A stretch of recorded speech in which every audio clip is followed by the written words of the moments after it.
Banking court نے P T I رہنما جہانگیر ترین اور ان کے بیٹے علی ترین کی عبوری ضمانتیں منظور کر لیں۔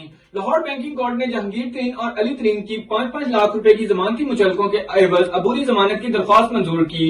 جہانگیر ترین کے خلاف مبینہ طور پر منی لانڈرنگ کے مقدمات درج تھے۔ جہانگیر ترین اور علی ترین نے حال ہی میں ایف آئی اے میں درج کیے جانے والے مقدمے میں اپنی ضمانتیں کروائیں، جس کے بعد عدالت نے ایف آئی اے کو درخواست دونوں شخصیات کو 7 اپریل تک گرفتار کرنے سے روک دیا۔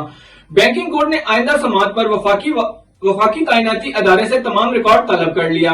واضح رہے کہ وفاقی تعیناتی ادارے ایف آئی اے نے لاہور ٹیم نے 3 ارب 14 کروڑ روپے کے مبینہ فراڈ کے مقدمے میں 22 مارچ کو درج کیے جانے والی ایف آئی آر میں کہا ہے کہ جہانگیر ترین نے پلپ کمپنی میں مبینہ طور پر اربوں روپے کے غیر قانونی شیئر منتقل کیے ہیں۔ ایف آئی آر کے مطابق جے ڈبلیو نے پلپ کمپنی میں شیئر فراڈ کے ذریعے منتقل کیے گئے ہیں۔